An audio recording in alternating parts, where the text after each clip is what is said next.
All right. Well, thanks for tuning into another episode of the Why Influence podcast. Today we have an awesome guest. His name is Dr. Richard Shuster, and he is an amazing person.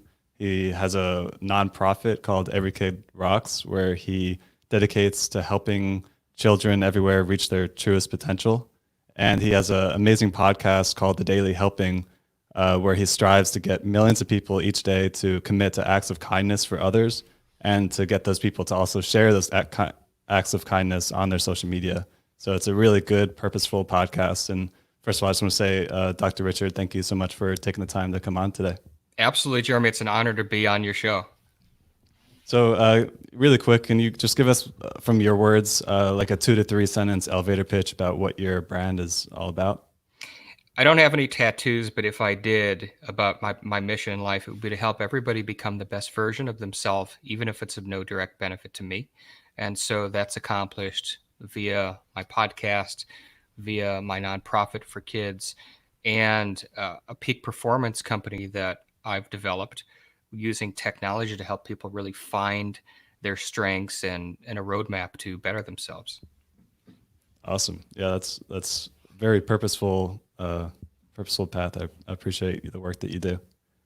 So before we jump into it, can you share like a recent, it doesn't have to be recent, but like a story about someone that you've impacted as a result of sharing and what kind of like unintended impact that you've had? And I imagine this resonates with you as well, Jeremy. One of the things when we put a podcast together, podcasting is kind of like karaoke, but it's karaoke for the whole world, and you never know if you're going to be good, if you're going to suck, what's going to happen. So yeah, I made a list of things that I wanted to happen from my podcast, but the story I'm about to share was not one of them. It was absolutely an unintended consequence. It's probably the coolest thing that's ever happened to me in my life. After Thanksgiving Day in 2017, I got up and got on my email, and there was a message from somebody who the subject line was, "You saved my life." And I looked into that, and people sometimes use dramatic language, except the email began, "Dear Dr. Richard, last night I got a gun and I was going to blow my brains out." That's how the message began. And now I'm like frozen in fear almost to read the rest of this thing. And he said that he, basically was in his mid 20s, over his head in debt, um, had a job working as a dishwasher in a country club, like really was feeling like there was no hope for him, and got a gun and loaded it and was getting ready to write his suicide tweet when I popped up in his Twitter feed because I was interviewed on another big podcast, and then he clicked it. He just happened to click it before he put the gun in his mouth and pulled the trigger, which was what he was going to do. And then he listened to my story. And then after listening to my story, he found his way to my website and stayed up all night binge listening to my podcast. And then he wrote me the next day and said that because of my podcast and because of my story, he no longer wanted to die. In fact, he wanted to live and start a podcast for people who were struggling so that they would always know there was a light at the end of the tunnel. And he left me his phone number. And I'm usually pretty good with words. I'm on stages a lot, like you. And I didn't know what to say. I was like it was like I was going to be asking out the prettiest girl in school who was way out of my league, and I had no idea how I was going to talk to this person. I'm fumbling all over my words, and I just was able to get out. I have so much respect and admiration for your courage, and anything I can do to help you, just ask. And he didn't really ask me anything. He just said he really appreciated the call, and I asked him some more questions about his podcast, and he didn't really know what he was going to do with it, but I helped him launch it, and now he has a coaching career and he has clients and he's doing his own thing. And so, again, going back to the list of what did I want to do with my podcast, never did it pop into my mind at any point in time that, okay, I'm going to prevent suicide with this podcast. But it did. And if nothing else ever happens over the rest of my career, it was all worth it just for that. And so I think the point is, Jeremy, when we put good out into the world, when we do things not asking anything in return. I didn't, my podcast, of course, is free like yours. Like I didn't ask anything of this guy, but I just wanted to put stuff out there, and that was something that happened. I had another, not quite as dramatic, but I had a girl in a village in India who was a teenager emailed me, and I guess Microsoft gave them these kind of solar powered laptops that they can crank up, and solar powered internet, or however it works. I don't know how it works. And she said, we don't always have food and water. They don't always have clean water, but they always have internet. And somehow she found my show and said that my show inspired her to want to help her village. And it just like, it's still crazy to me that, I mean, and I was an IT guy. I used to work in IT, so I understand the tech, from a macro level. But it blows my mind the impact that we can have, and I think that's part of why I really am so, ardent on my message, is that we, especially now, can do so much good, even though you're just listening to this sitting in your home and you're sheltered like everybody else. There's still so much we can do to make a difference in the lives of others. Yeah, that's an amazing story. I mean, the fact that you've saved someone's life as a result of the podcast that you've done and the sharing that you're doing, that's amazing. And that's not the first time I've heard that. Surprisingly, like I've had like a graffiti artist who is an Instagram influencer, and all he does is graffiti the words "love" on walls. And like he's had people approach him saying like, "I was going to commit suicide last night. I saw your art on the wall, and I decided not to." And just like you never know what kind of impact you're going to have, and it's very inspirational to hear the story that you got, because what a powerful email to see come into your inbox. That's amazing. Yeah, it was wild. It was wild, and again, like I'm, Good morning, Jeff. so proud, so proud. Hey, good morning, Jeff. All right, so let's see where this all sort of began. Like when did your sharing journey start? Like you talked about how you used to be in IT, but like when did you intentionally start sharing in a way that's bigger than just like the people that you're interacting with, like in person? So I think I do need to take a step back and talk about the IT version of me for a little Sure. bit, because it was Yeah. seminal in who I am today. So in my early 20s, I got really, really lucky. I bid on a contract through the Department of Defense, not weapons or missiles or bombs or anything. It was to secure the medical records for the Army. It was all software. I had no business winning this at all, but I won. And now all of a sudden I have a company. And so back then, and it's interesting how this developed for me, because I had very grounded, down to earth parents. My mom was a school teacher before she stopped working, and my dad was a dentist. And I used to go into work with him, and he would give dentistry away to kids for free that, if the families couldn't afford it, he'd fix their mouths and fix their teeth and stuff like that. So I always had those kind of good morals and lessons placed in front of me. My parents wouldn't buy me a car. Like everybody I went to school with, I was fortunate to grow up in a pretty affluent area. And every kid, when they turned 16, got a BMW for their birthday. And my parents said, hell no, you're going to work for your first car. And they sold me for $4,000 a hideous burgundy 1986 Oldsmobile Cutlass Sierra with like red velvet seats that I had to buy, and I earned the money for that shining shoes. and so I had those influences. But when I got into the corporate world, I became very focused on money and stuff for the sake of having stuff. And I'm ashamed of who I was back then. I used to literally get on eBay and I would look up islands and yachts. And I literally was going to get an island and name it after myself. I was, in my mind, going to be Tony Stark. That was going to be who, before anybody knew who Tony Stark was really in the mainstream. I just wanted things for the sake of having things. And then the moment, Jeremy, that really started this journey was on a day where I was driving to have dinner with a cousin. And I was in a horrific car accident in which I broke my spine and I almost died. It's very interesting. And I know this now because I'm a psychologist and I understand the workings of the brain. So what's very interesting about the brain and human survival is a lot of times when we're in a near-death experience or the brain perceives we're in imminent danger, that the brain slows our perception of time, almost like think Neo in the Matrix when he was dodging those bullets, right? And everything was kind of going in slow motion. So when I made my left-hand turn into the intersection and I saw this car go screaming through, like I knew this car was not stopping, but I'm already kind of in the middle of the intersection. I knew it was about to happen. And so from the time when car number one slams into my side, airbag goes off, I'm sent into across traffic into the other lane, then another car hits me and ricochets me across into a telephone pole, maybe 3 seconds total. But it felt like an eternity. And so I wasn't like praying to God, oh, dear God, let me live. And tomorrow I'm going to give presents to orphan boys or girls. I was dead, Jeremy. And I am having this dialogue with myself as I'm watching the center console crush into my side and crush my ribs like an empty can of Coke. And I'm seeing little bits of my windshield floating in the air, and the light of the sun is kind of refracting off of it. And I'm having this dialogue about how ashamed I was. I knew my parents, who were out with friends that Saturday night, were going to get a call from the police that their son was dead, and it was a senseless death, and I was going to ruin their lives. I knew my brother was going to get that call next.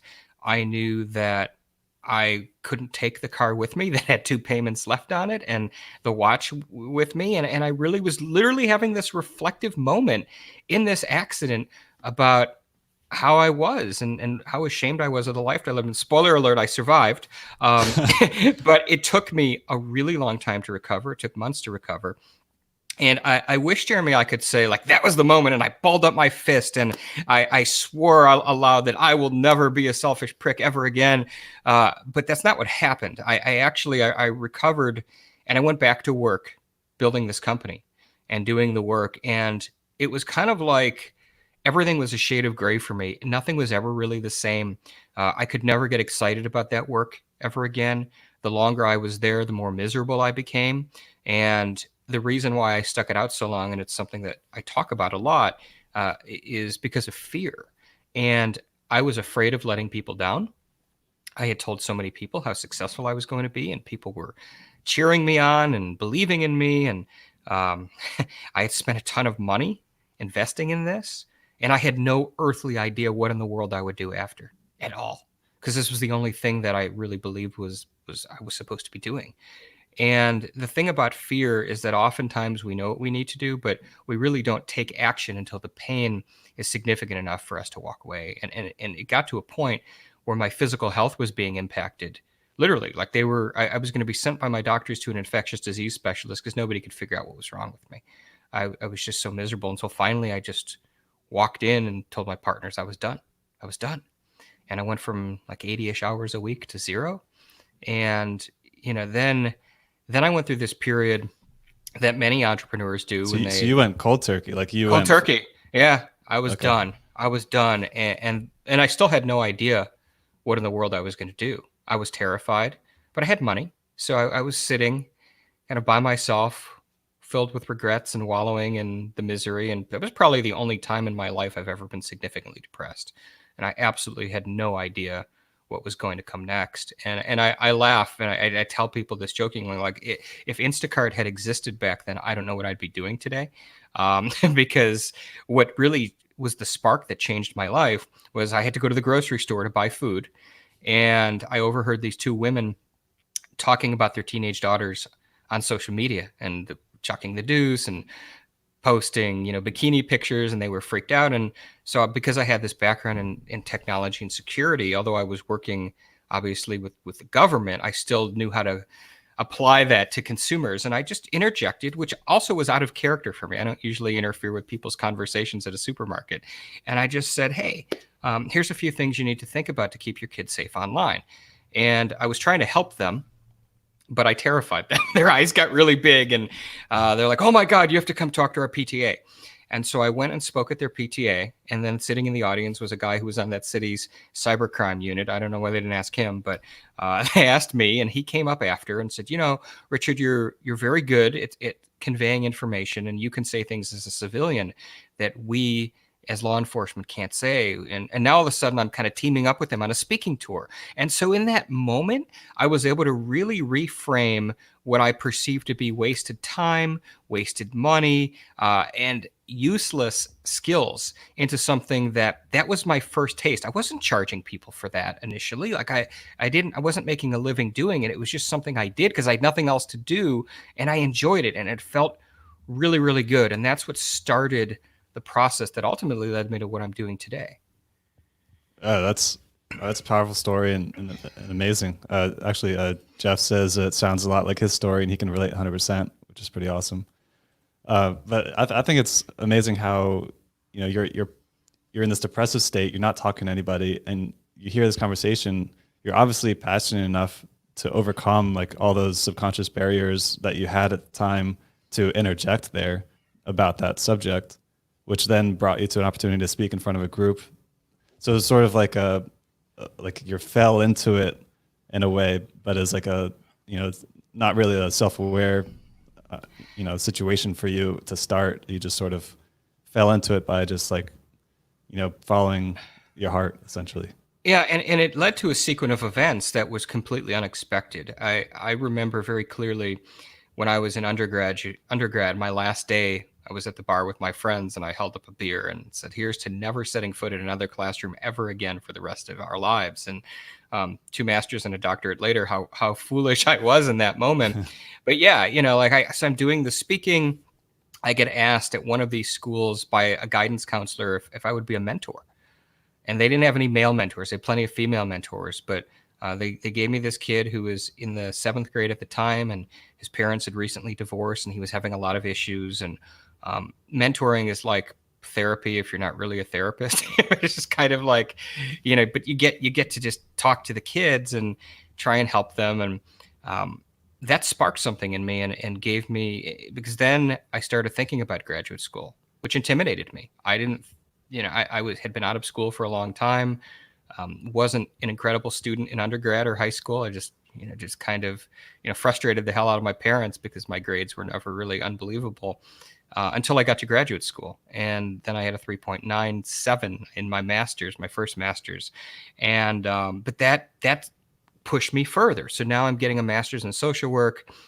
I worked with, as part of my training, kids and families who were evacuees from Hurricane Katrina, which really gave me perspective and to interact with people who have nothing. Like, they lost everything they owned overnight, had to leave everyone they knew. I mean, that was incredibly powerful. And then it was, well, how do I go beyond? And so then I became a clinical psychologist. Went through that graduate program and with advanced training in forensic and neuropsychology, and I did my dissertation on the impact that technology has on personality functioning. And I bring that up because everything kind of comes full circle. So I did all that. I got out into the real world, and at first I was like, okay, I passed the board exam. I'm licensed. Here I am. I'm a doctor. I'm doing my thing. I was in practice, and I just felt this calling, Jeremy, like I wasn't doing enough. I wasn't doing enough. How can I have a broader impact? And so that's when I decided to do the podcast, because I figured, okay, so I can just go on Amazon and buy a mic and some headphones and see what happens. And so I wanted to create a platform that could really help people. And I wanted to be strategic and bring some neuroscience into it, because if you're listening to this, I want you to understand something that's really important. I guess if you're listening to this, everyone's listening to this. So from a neurobiological standpoint, we're hardwired to feel just as good as if we help people than if we receive assistance ourselves. And that's really important, because we're kind of in a world where everybody's got their cell phones and selfie cams, and I'm not anti-Facebook or Instagram or any of that stuff, but we really have become very selfish as a society, and the data shows that. And so, it's powerful to know that I could take any two people listening to this show right now, and I could hook real-time diagnostic imaging up to their brains. And the first person A, if they received $1,000 and person B gave somebody $1,000, the same parts of the brains are lighting up, same structures. And so my show's call to action is, as you mentioned in my intro, the hashtag My Daily Helping movement, where I really want everybody listening to commit an act of kindness and post it in their social media feeds using the hashtag My Daily Helping. And if we get people doing that, the more people do that, I promise you, if you do acts of kindness every day with expecting nothing in return, you will feel good every day. There are physiological benefits for that. There are psychological benefits for that. So that became my platform. And then I was able to launch that podcast about 3 years ago today, actually, pretty close to 3 years ago. And it's really taken on a life of its own. And I'm very grateful. It's been the most fun I've ever had. I've got to meet people like you, and that's been amazing. And I intend to continue to do this for a very long time. Yeah, that's amazing. I definitely want to take a step back. Sam loves your idea. She thinks it's great. taking a step back here, where you said that you got your degree, you got certified, licensed, and then you felt like you weren't making a big enough impact or broader impact. So why was it important to you at that time? Like, what was going through your head? Like, I'm not making enough of an impact. What was driving you there? Like, why were you like, I need to go bigger? And I want to say that I was very grateful for the work that I did. A lot of the work that I did was working with sexually abused children, and my role was to conduct the assessments of them to determine to what degree their trauma has impacted their psychological functioning, and basically build the roadmap for therapists to put those kids back together. So I didn't take lightly that responsibility, nor did I underappreciate the importance of that work. But that work is very, it's not, insular is the wrong word, but when you're doing neuropsychological evaluations, those can take upwards of 12 hours with a kid. So that's done over 2 days. And then you're writing these 40-page documents. And so I was seeing like 2 kids a week. And, that was full-time work. And I just felt like, well, how can I have a broader impact? Like, it just felt like there was something more. It was kind of like the little angel on my shoulder saying, you need to do something else. And I did both for a while. I didn't stop practicing for a long time doing that neuropsych work, but it was a calling. I don't have any other way to describe it, Jeremy, other than I felt like I needed to make a much larger impact than I was. And I also felt like um, the work that I was doing could be done by anybody. I would go to these conferences every year because you have to, as a doctor, you have to maintain your license and do continuing education. So I would, rather than go to like little conferences over the course of 2 years, I would go to the annual conference and just put myself through, a ridiculous amount of CEUs over the course of 3 to 5 days. And I would always see these younger graduate students who were fired up about the research, and they couldn't wait to, oh my God, I got to read this article about this neuron, or, like that was the conversations they were having. And I wasn't feeling that anymore. I was just feeling like I need to do something grander, And that something that was that, before the podcast that you were feeling right. that. I was feeling it. Right. And then I arrived at the idea, well, I'm going to try this podcast thing. And I would listen to a few. I listened to, at the time, I was a big fan of Hal Elrod, who is one of the most amazing people I've ever met. Yeah, Miracle Um, Morning. yeah. And then, started listening to kind of some more of those type podcasts, and Dave Asprey's show, which intrigued me because I like science and tech. And so I just started thinking like, I'm going to try this. And so it was, at first, I didn't even have a name for the show. I didn't have a business, email address or anything. And I just started emailing people from my personal address, and most of them told me no. Almost all, or if they'd respond at all, they'd tell me no. And eventually I'd get one, and then I'd get another. And what really happened that caused things to take off for the podcast, and I got lucky. What a journalist from NBC heard one of my shows and then reached out to me, and I became their brain guy for a series of articles. So what happens to your brain when you watch sports? What happens to your brain when you go to the beach? What happens to your brain when you're learning a foreign language? And they backlinked to my show in every one of those articles. And you know how SEO works. So all of a sudden, things just went bananas. And now we're in over 150 countries all these years later. But Wow. it took off in an unexpected way. But it also, then the question is like, well, what now? And so once the podcast was really doing well, and I was starting to get, A-list type guests in the spaces that I wanted to find people in, I then recognized, okay, well, now I have to do more. And how can I do more? And what can I use my platform for to address that I feel is either unjust or needs to be addressed in society? And that, it just kind of, it evolves, much like your platform. It evolves over time, and we touch more lives in different ways. So I consider it an honor and a privilege to get on the microphone every week and talk to some of the most amazing people out there. And I love getting the feedback, and knowing that, particularly now with what's going on in the world, that we're putting light out there that really helps people. And I'm excited. My kids, we talked a little bit before we got on air. My kids are very, very young. So they don't know what I do other than they know that when daddy has a podcast, they have to go upstairs because they're just too loud to be downstairs. But I hope that one day when I'm gone, that they see this legacy as a responsibility to leverage our gifts in a way to help other people. So that's very Yeah. important to me too. Yeah, that's huge. So you obviously, wanted to make a bigger impact. You're seeing 2 people a week with your job, and then you started the podcast. Now you've reached over 150 countries. You've really grown the podcast, and then you revisit that. It's like, how can I make a bigger impact again? And it seems to be a recurring theme. And that sort of started back from the car accident that you had. That sort of gave that shift in mindset.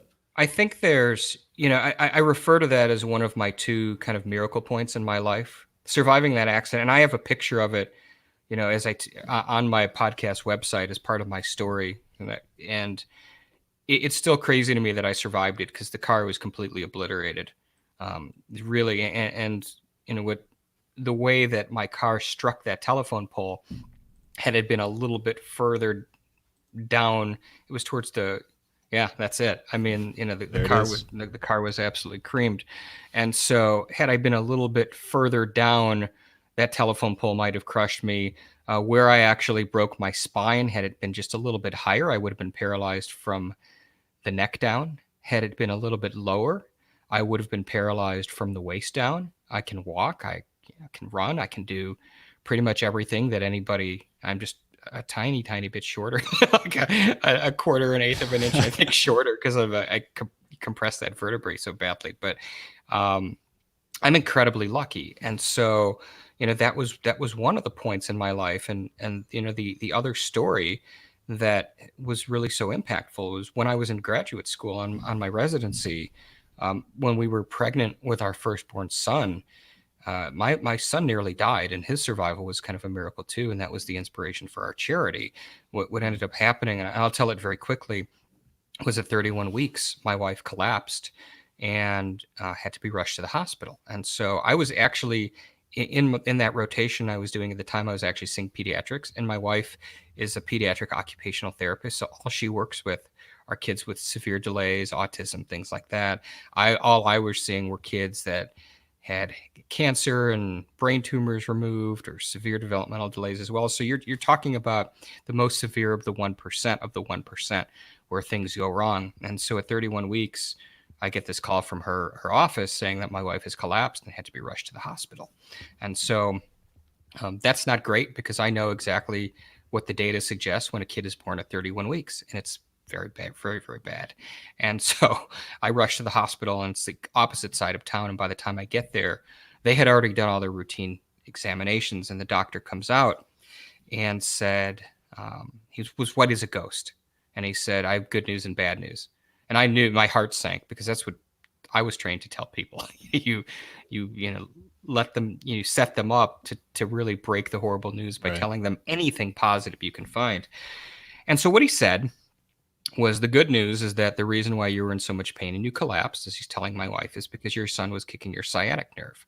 I've never experienced that, but from what I've been told, sciatic pain is a lot like getting shot or stabbed in your back. Like, it's incredibly painful. However, it's not dangerous to a mother or child. Like, that wasn't dangerous. The reason why he looked freaked out was, he said, well, in doing our routine tests, we discovered, ma'am, that you have a pinhole-sized hole in your cervix, and you've been leaking amniotic fluid throughout your pregnancy. And had you not come in today, your son would have suffocated to death in the womb within the next 12 hours. Wow. And we're, tears are starting to stream down our face. And they basically said, we're going to put an IV in you, and we're going to try and pump you full of fluids. And they gave us a time window, and they said, if we can't get those levels up high enough, we got to cut him out today because he'll die. And so I'm sent home by my wife to go build the crib, which was not built. Obviously, it's 31 weeks, like, with nothing but just boxes in the garage. And that's not my skill set. So, it was like almost like an episode of Three Stooges or something. Like, it clearly says on the box, it's a 2-man job. I didn't have anybody to help me because we were in a city where, we didn't know anybody. We just went down there because that's where I had my training. And so I'm like up all night praying, trying to build this thing that takes two people, and it's constantly falling on me as I'm trying to, stand up one side of the crib against the wall and quickly bracket this thing. And I got it built eventually, and I get back to the the hospital at like 6 a.m. or so, and they're changing shifts, and the next person comes in, and her levels had gone up enough where they were going to try it for 12 more hours. And 12 more hours became 24, became 36, became 6 weeks. She was on bed rest for the rest of the pregnancy.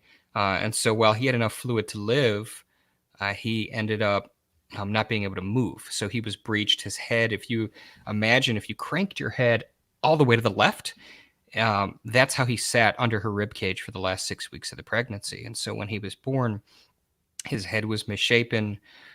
He didn't know he had a right side of his body for the first 8 months of his life. He had all these issues. And so the way that Florida works, and most states have very similar things in place, services in place, is that if a child is under 2 and the child has issues, they will send a therapist to your house, and they will evaluate your child based on their cognitive abilities, so how smart they are, their motor skills, speech development, just, appropriate type developmental things for their age.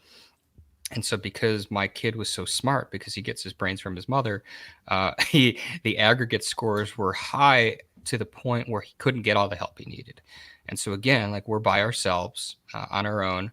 I was working 80 plus hours a week as a resident, making $36,000 a year. And it's not like I could have worked more.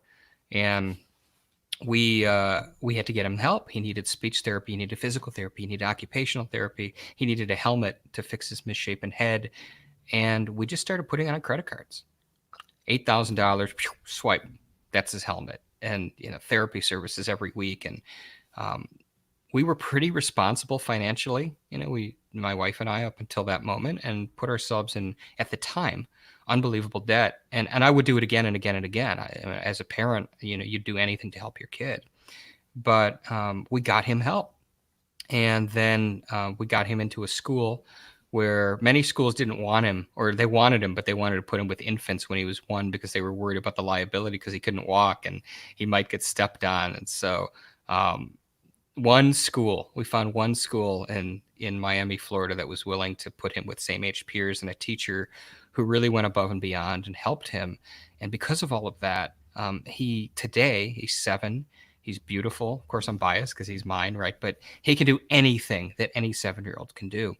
And so back to the podcast and going beyond, as my podcast started to grow, and I had gotten my first big guest. It was Bob Berg, the Go-Giver, who is absolutely an amazing human being and one of my favorite people on the planet. I was still pretty self-conscious when I was doing those shows. And I would often ask guests, how do you think that went? How could that have gone better? And he just said to me, he said, Richard, I do this every day. You're very gifted.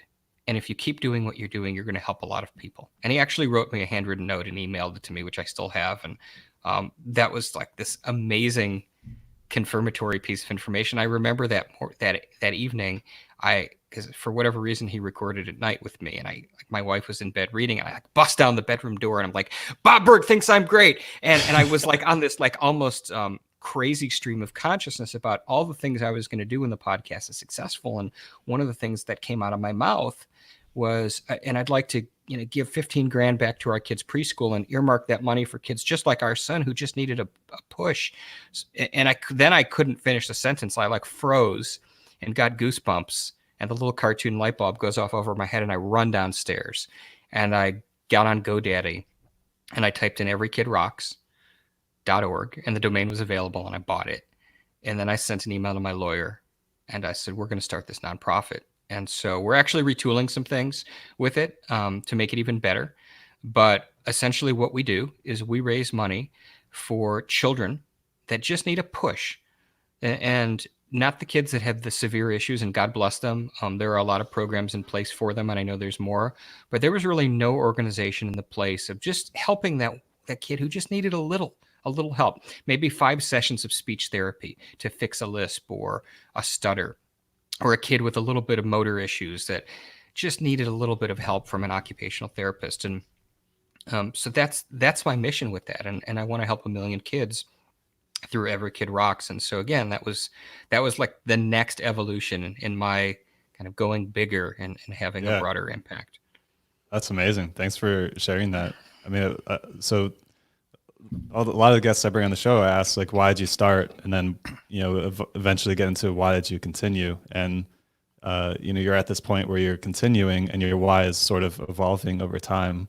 And some people, their why stays the same and just grows bigger from perspective, and then sometimes they evolve into something completely different. And talk about a powerful why. I mean, you went through this whole experience with your wife in the hospital and having your kid, and then going through all this personally. That's an amazing, powerful story, and I think it's a great cause. So thanks again for sharing that. Absolutely, absolutely. And I think in my And instance, Sam said, "Yeah, that's really intense," and I'm glad everything worked out. So thanks, Sam. thank you, Sam, for sure. And I think our missions do change over time. I think our whys can change and shift, but our values, oftentimes, our core values remain constant. So for me, the podcast is a very different animal than Every Kid Rocks, and Every Kid Rocks is an incredibly different animal than my newest venture, which I'm launching in 2 weeks. But for me, they all stem back to that same kind of mission. Like I said, that helping people maximize their potential, and I think whatever your mission is, whatever your value is, if you're listening to this, there's so many different ways to have an impact. It doesn't mean that you have to quit your job and start just burn the ships. It can be as simple as volunteering within your community in different ways, but it is important that we do take action in alignment with our values that contribute. Yeah, and even for you, your values evolved through the stories you've been sharing with us. So I think that's very interesting as well. But let's take a step back to when you started your podcast here. What barriers did you have to overcome when starting your podcast? So it's funny, when I finally arrived at a name for the podcast originally, the podcast was going to be a purely psychology based podcast. So, okay, I'm a psychologist. I used to watch this show with my dad when I was a kid that was hosted by Leonard Nimoy, and it was called In Search Of. And so they remade it. I think Zachary Quinto hosted it on History Channel like a few years ago. But basically, it was this like weird show where they would investigate fringe theories about like UFOs or Bigfoot or Atlantis, stuff like that. So it was a pretty wild show, and I remember watching it. And so In Search Of, and the of was whatever that episode was about that week. So I was like, okay, so I can do that. So I'm going to do the psychology of, and the psychology of was going to be anxiety, bipolar depression, post-traumatic stress. I realize in hindsight I would have run out of topics really quickly if I had picked this type of format. And so I was all excited about the show, but I decided, just to be safe, because the cautionary tale of Dr. Phil, how Dr. Phil committed an ethical violation and lost his license. And Dr. Phil, while he has an international brand, he can't practice. He can never practice psychology ever again if he ever wanted to. And so I didn't want that to happen to me. So just to be on the safe side, I contacted the American Psychological Association. If you're a member, they have their legal team that you can reach out to and run by them any questions that you might have concerns about practice or ethics or whatever. So I said, okay, so here's the show I want to have. And this guy, this lawyer, who was kind of a jerk, but he was right, said, you can't do that. That's not acceptable. And I don't understand. Like, I'm going to have guests on. They're going to talk about stuff. He says, no. He says the implication is if people listen to your show, that they're going to have their psychological functioning improved, and that's a violation of the AP Ethical Code, and we will shut you down so fast your head will spin. That's exactly what he said to me. So now that's a huge barrier, because that's my whole platform, right? And so I go back to the drawing board, and I have an amazing friend who is an English professor up in Michigan, and he helped me kind of wordsmith a new title that was a bit of a double entendre. And so we came up with The Daily Helping, Food for the Brain, Knowledge from the Experts, Tools to Win at Life. And so that was fun because it was a play on words, and I would go back to the APA lawyers and said, The Daily Helping is, you're helping people. I said, no. Helping helping, food. It could be a serving, a portion. And, there was some grumbling and that would be acceptable. I said, well, you put that in writing. And they did. and then the daily helping was born. So really the biggest thing was just finding guests initially. I hired a producer immediately because one of the things that I recognized about myself is that I know what I'm good at and I know what I'm not good at. And I'm not good at staying organized a lot of times. And I'm not an audio engineer like that. Like proofreading things was never a skill set of mine. So I hired a production team immediately, and it was just trying to find guests. And I would get up at 4:30 in the morning, 7 days a week, and email 100 people every day. And as I alluded to early on, like 90% of people would not reply to me at all. And I knew they read the email because I was using one of those mail services that you could tell. Like I would send videos, and you could tell if they've read it or not. But Wow. over time, eventually, more and more people started saying yes. And so I think it So was, every day you were waking up and you were emailing 100 people yeah. to ask for to get guests on your show. Yeah, and so much like I'm sure was the case with yours, like once you get a name that somebody knows or an author, then you put them right in the front of your email, right? And then once you get 5 or 6 of those names, particularly if you get some really big ones, then things can start to move. So, and then I also think, my shows paints a pretty wide swath in terms of who I have. So some people's shows are so incredibly niched down, it's unbelievable. So I've kind of gone against the grain in terms of what most marketing people tell you need to do to be you have to be so niche. You have to be like the podcast. I actually met a woman at that podcast conference where you and I met, Jeremy, who had a podcast, and all she talked about was wild mushrooms, like different species of wild mushrooms. That's about as niche down as you can possibly get, right?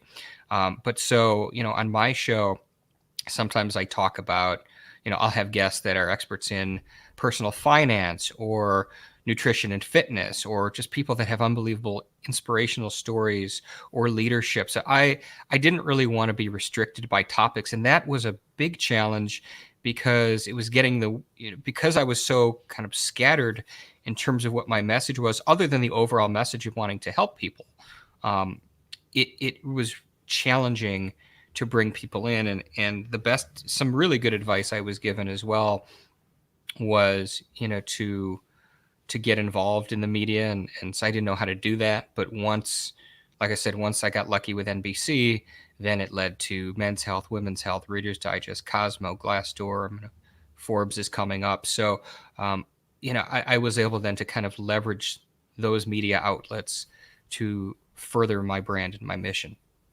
Yeah, I mean, thanks for sharing all those. There's a lot of barriers that you overcame. You started with your name and having to get that approved, so you had to wordsmith that. Then you decided to hire a team because you knew that it was a lot of work and there's a lot of things you didn't have expertise with. So I thought that was smart. It lets you jump into it really quickly.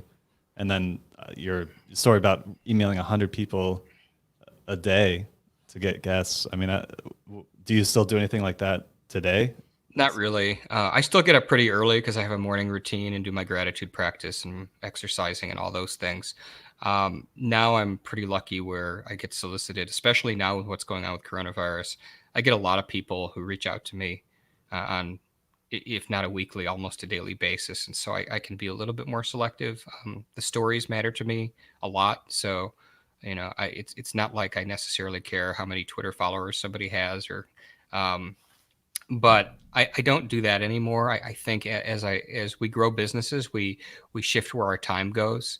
And so, a lot of my time has moved into creating this new venture, which I've been building for 2 years and getting ready to pull the curtain off. But it's funny, like there's some things that I just won't let go of because I believe in the personal relationship. So, there's a lot that I'm using workflow automation for, and I've used VAs and I do all that stuff. I handle all my podcast scheduling myself. If there is a guest that somebody says, because a lot of times I'll go on a show or somebody comes on my show and they'll say, hey, you should interview this person because they're amazing and they'll fit with your mission or what have you. I always do those reach outs in person. So if you're listening to this and you're thinking about starting a podcast, you can never underestimate the value of a genuine, personally crafted introduction or reach out. If you just hire a VA on Fiverr to just blast out all these countless emails that are really impersonal, you're not going to have any success. But people, it resonates with them when you reach out personally and you really explore and can articulate how and why you want to help further their mission. Because I do, like one of the things that I do for anybody that comes on my show is I ask them, do you have a book launch coming up? Do you have, a big event, a media, so I will, as best I can, I can't always do it, but I try really hard to move air dates around for my guests to coincide with whatever they're doing. Like I really believe in the Zig Ziglar phrase that if you help everybody get what they want, you get what you want. And so, if you're just continually trying to add value, then good stuff is going to come your way with whatever you're doing. Yeah. Yeah. That's great advice.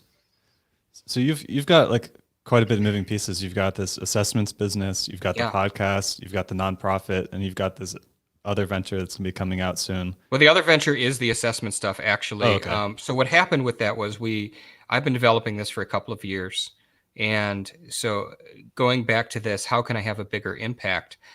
If you're not in the psychology world, you don't probably know a lot about assessments, but the psychological assessment industry as a whole, in my opinion, having worked with it for so many years, it is the least inclusive industry I've ever seen. It is the greediest industry. It's a $7 billion a year industry, largely controlled by two entities, two massive corporations who nickel and dime everybody from the doctor to the patient. And many of them aren't accessible to people who need help. And even if they are accessible, it probably costs $3,000 to have to go see somebody like me to either give it to you or explain it to you. Most of them were very pejorative in nature, that really focusing on all the things that's wrong with people. And so I wanted to build a better mousetrap. And I remember sitting with a colleague of mine at dinner years ago and saying, why can't we build our own? And he kind of chuckled and I said, no, I'm serious. What if we built an assessment company that focused on everything that's great about people? Number one. Number two, that was accessible to everybody, that was affordable. You didn't need to go see a doctor. We would completely remove those barriers, and they'd be algorithmically self-scoring and self-interpreting. So it was very clear in front of you how that worked. And number three, what if we built the thing on a model like an affiliate system where we could reward people financially for helping us help others? Because nobody's doing those three things in concert. And so we decided to create this and started investing. Creating a company like this is a tremendous amount of work because of the research that goes in. Developing algorithms is very complicated. But we're really now, as we're getting ready to pull the curtain off this thing, I am so proud of it, especially now. And so we're going to be launching our flagship assessments by the end of the month. I think really in the next 2 weeks. We're just polishing the website and merchant services and all those fun little things that you kind of have to have. But basically, what we have is our flagship tool is called Powers, and that stands for the Predictor of World-Class Excellence Rating Scales. And what we've done with that, Jeremy, is we've empirically identified 21 dimensions that are most associated with success in life, not just success in business, but success in life. And so we take people through that, and we're using adaptive logic in our assessment. So instead of like the old school assessments where you'd have to sit and answer 300 questions and it takes 45 minutes, you can do this thing on your phone in 5 minutes because it's using branching logic based on your response patterns to eliminate questions that you wouldn't need to answer and know what questions you have to know next. And so we look at things like your relationship with your significant other. We look at things like stress. We look at things like money and your debt and your financial decision making. We look at things like your relationship with your friends and family and how much time you're spending with them. And we have these 21 subcategories, and we're able to tell you in what your three greatest strengths And we're also able to tell you those 3 things that you need to work on. And then we give everybody this really robust 35-page document that breaks you through it's very customized based on your own results, everything that you need to know about in different areas of your life, like parenting and entrepreneurship and success. And it's so we're very proud of that. And we have consumer and corporate versions of that. And we're also bringing to market tools specifically for athletes, and then coming very, very soon, tools for those in addiction recovery and tools for those who have experienced trauma, including first responders. So obviously, given what's going on in the world, we're fast tracking the first responders stuff. But again, like, it's a very different vehicle than Every Kid Rocks, but we're trying to put something out there that helps people really. I mean, Powers puts the balance in work-life balance. That's what we tell people, because people really, one of the things, the inspirations for creating that tool, I heard Garrett Gunderson speak on stage at an event I was at, and he talked about a study by Forbes where they looked at C-suite executives and qualitatively looked at their lives in a number of areas. And so in our society, we put Fortune 500 C-suite people on a pedestal. That's kind of like the epitome of perceived success in the Western world. And yet overwhelmingly, these people were in terrible health. They had failed marriages. Their kids resented them because all they did was they would work from 5 a.m. to 11 p.m. 7 days a week, and they never were at any of their soccer games, never went to their plays. And so I wanted to develop a tool that helped people bring more balance into their lives. So what's going to be next beyond this, I have no idea. But I've clearly discovered I can't stop doing this stuff. So, I just want to keep creating things that help people. Yeah, you're obviously passionate about it. It's amazing. Thank you. So you've got the assessments business. It's about to sort of do a relaunch or a launch. You've got your podcast, and you've got your nonprofit. There's a lot of people out there that are curious, like, they listen to podcasts all day and they just think that the person's just doing podcasting. But are you making any money from your podcast? Are you do you have any income sources? I guess I'd like to ask. I will say that I've had sponsorship opportunities and I've just not accepted them. So I probably could be making a lot more money from my podcast if I really wanted to. But I think that if you're going to have a sponsor on your show, it really needs to fit the theme of what you're doing. And I just haven't been approached yet by the right company. I'm not opposed to it.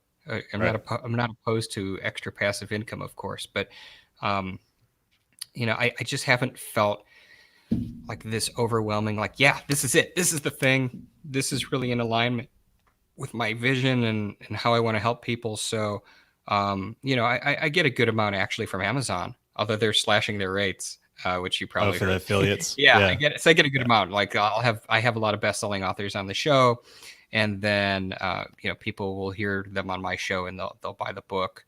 The podcast has also indirectly led to quite a lot of speaking opportunities for me, which does also generate income. So, I'm working on a book as well, and I'm sure once that's done, that will also be another source of income. So, but again, it's like there's always opportunities. Really, what for me has been the most valuable thing out of the podcast are the relationships, and to me, like, that's gold, because there's always these opportunities. I did coaching for a while, but it became too much kind of like the psychology work. It was just psychology work with less paperwork is what it was. And I just felt like, okay, I could be a coach or a consultant like so many people, or I could try and do something really, really different. And so that's why I decided to start the assessment company, and, intentionally move myself out of that space where I'm directly providing interventions into a space where I can provide tools to people everywhere, including coaches, consultants, therapists, corporate trainers, and such, to where they could take those tools and better their own work doing it. Yeah, that makes a lot of sense. And thanks for sharing the sources. I think that helps a lot of people. I get a lot of requests of just people being curious, like how people are making a living. Yeah, I mean, obviously, it's funny, right? Like, the speaking world is dead right now. So, I mean, I know people who that's the only way they made money was getting on stage and sharing. And so, people are trying to pivot to virtual summits, but people are not going to pay for virtual summits what they used to pay, to have you on stage. I mean, unless it's the right summit and you're able to bring your list or they bring up, there's Yeah. caveats to that. But for the most part, the professional speaking world has been kind of turned on its ear, and that's okay. I mean, for me, like the side effect of that is I'm home more with my kids. I got Right. to bake banana bread with my 5-year-old on a Monday at 12 p.m., which would have never happened in a non-coronavirus world. So, um, I think there's opportunities and there's silver linings in everything, but the world has obviously changed if you're a speaker. Yeah, for sure.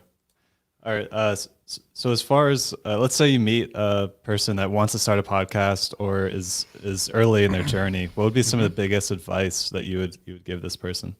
The best advice that was ever given to me is the same advice that I would pass along to everybody listening to this is whatever you decide to do, don't launch until you have 10 to 13 or so episodes in the can. And let me tell you why. What happens is, there's this whirlwind of excitement. You're going to launch your show and you get your guests and you're going to do X, Y, and Z, and then you put it out there, and it's great. You've done it. You've launched your baby.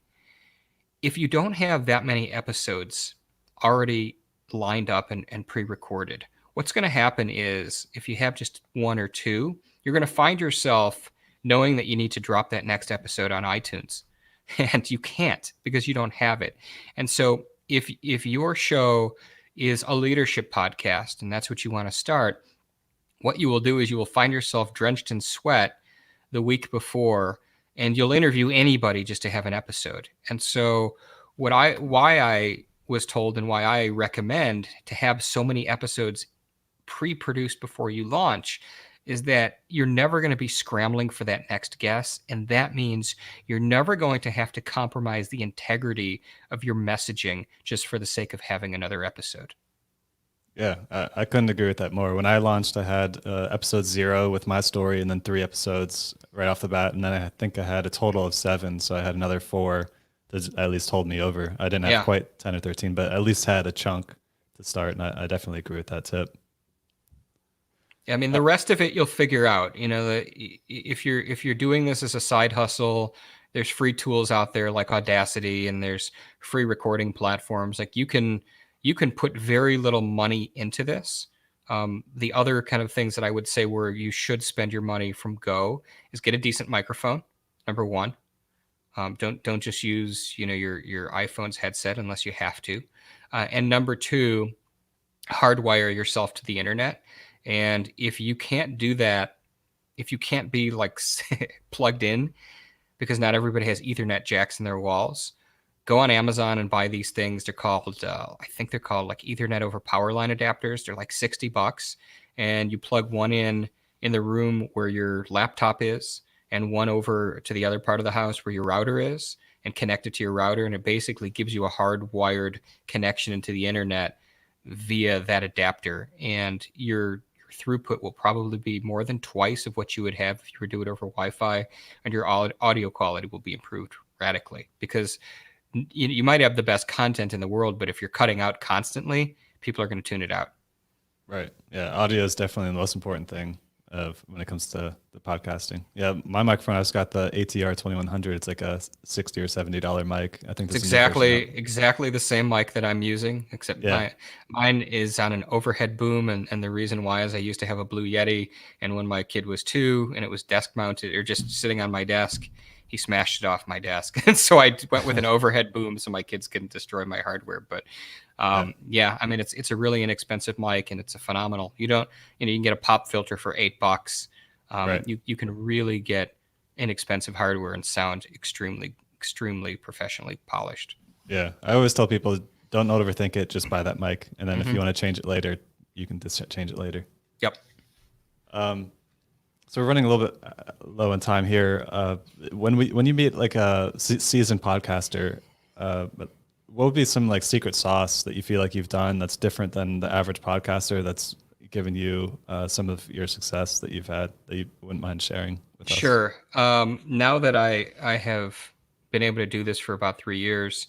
I feel like keep the relationship as personal as possible. Even if you get to a point where you can hire a VA or a staff, do the reach outs yourself. If you are trying to get a guest who you think is way over your pay grade, uh, do some homework. Go to their website, see if they have a charity, see what their interests are, see how you can add value. A lot of guests and this is slightly diverging from what you asked me, but just in terms of getting guests, go on Amazon and look at for upcoming book releases and reach out to those people who are having books come out, because that's when you're likely to get somebody. But I know that most podcasters, regarding the personal reach out, they have their VAs do it. They don't. Particularly the really big ones, they don't spend the time to send personalized communications. So never let go of that, and I think you'll continue to make really, really good relationships. Okay, yeah, that's great advice. Thank you. So I'm gonna before I open the floor to like have you tell us the best way to connect with you and where you'd like people to go, and I'll obviously put links in the description of the episode and on the show notes for the website. Knowing that a lot of listeners are either struggling to overcome barriers to share or are early in their sharing journey, do you have any last words for the listeners here today? Sure. These are very challenging times for everybody. And we have as a society haven't gone through anything like this in 102 years, and nobody's around now who remembers what that was like. What I would say is that even though we're in uncertain times, this is going to end. We don't know exactly when, which I think makes this the most frustrating for so many people, but it will end. And I would say, we all have a choice every day, regardless of where we're doing financially, whether we're doing amazing or whether we're struggling, to choose between fear or courage. And I would really encourage you to choose courage and gratitude, because you can't be in a state of gratitude and be in a state of fear at the same time. And there are physiological benefits and psychological benefits for being grateful. So much like, I mentioned, I lost out on a speaking gig, but I got to stay home with my kid and spend that quality time. I would encourage everybody listening to this to find something every day, even if it's the most innocuous thing, like going outside and throwing a ball with your kid, or cooking, or reaching out to somebody who you haven't talked to in a long time. Use this opportunity to make meaning out of this and infuse positive experiences into your life, so that when we come out of this as a society and a planet, that you're able to kind of hit the ground running, and you haven't spent this amount of time priming yourself to be in a negative state. Because the way the brain works is the brain likes homeostasis. It's like a thermostat. So if you feed it fear and negativity for an extended period of time, when this is over, you're still going to be in a state of fear and negativity. Conversely, if you feed it positivity, if you feed it gratitude, that's the way you're going to come out of this. So I would really encourage everybody to spend their time in that way. Awesome. Yeah, great advice. So what's the best way for people to connect with you if they want to reach out? I mean, especially if you're listening now, definitely reach out to Dr. Richard and let him know if there's something that he said that resonated with you, because he definitely wants to hear if he's made an impact for you. So, Dr. Richard, what's the best way that people can get in touch with you? What's your preferred communication method? So the mothership really is at drrichardschuster.com. And I bought every imaginable domain spelling combination for that. So however you think it's spelled, it is. But that website is drrichardschuster.com. You could check us out at thedailyhelping.com. This new platform that's launching here in the next couple of weeks, that website, which is not quite ready. So there's some, you can't buy anything from it yet, but I'll share the link. It's yoursuccessinsights.com. But do reach out. I'm on all social platforms, and every podcaster likes to hear feedback, good or bad. That most won't admit it, but we do. And so it's my mission to help and add value. And if the work that I'm doing does so, I would love to hear. Yeah, if the podcast is interesting, or if the nonprofit sounds like something you'd like to help with, or if the assessment sounds like something you'd like to take after the end of the month when this thing's launched, then definitely reach out to Dr. Richard and his podcast as well. He's interviewed some really amazing people, and actually, I'll be a guest on his show coming up. I don't know when it'll air, but I'll be a guest on there. So if you want to maybe check out a specific episode, you can check out the one where I'm interviewed, which probably will release in, I don't know, a month or two, or a Yeah, couple weeks. we actually this week aired our 150th show, which was really really cool, and we had Brant Pinvidich, who was the creator of The Bachelor, which was a really neat Oh, wow. interview. And yeah, so you're definitely going to be on there, and I'm excited about that. But that's it. If you want to just hit up the podcast, that's at thedailyhelping.com. Yeah, the Daily Helping. So go check that out. And if you're listening to this later, maybe you can start with the one that has me in it, just to have someone that you've heard before. Anyway, Dr. Richard, I just want to thank you so much for taking the time to come on here and share with us today. We got a ton of value. Your stories were very vulnerable and authentic, and I appreciate you sharing everything with us today. Absolutely. I hope this, when I talk to people, one of the things I say is I hope people don't have to go through what I went through. I hope nobody has to, basically break their back to literally start their life over. This podcast is amazing, Jeremy, and you're providing so much value for others and giving them an opportunity to create impact in their own way. So I appreciate you putting out the great content you do, and to everybody listening to this. Yeah, thank you. And before I let you go, do you mind if I ask just for some feedback? It can be positive, negative, whatever comes to mind, because I'm still on my sharing journey. I'm trying to grow, and I'd love to hear like what went well or what didn't go well, or where I can improve. Anything that comes to mind for you. What I liked is that you really asked me questions and you went deeper. You kind of circled back to some of these key points, and you gave me the space to go deeper. Because if I had just said, "Oh, I started a nonprofit," or "I wanted to just create this podcast to help people," but we didn't really dive into the fact that I almost lost a son or almost died, I think that meaning would not have carried as much valence as it does. So I think that this is a really great platform. I like that you specifically asked me tips for early podcasters and influencer tips, which no one's ever asked me those before. So I thought that was fantastic. Nice. Yeah, the whole goal is to try to help people overcome barriers and then enable them to overcome those. So if their barriers to come up with a name that works with their association, then now they know a way to approach that. So your tips have been valuable for a lot of people. So thank you. Absolutely. And thanks for the feedback. All right. Well, if you enjoyed this episode, then go ahead and subscribe on the podcast, or subscribe on YouTube, or follow on social media. And I look forward to seeing you in the next episode. Thanks for listening to the episode in its entirety.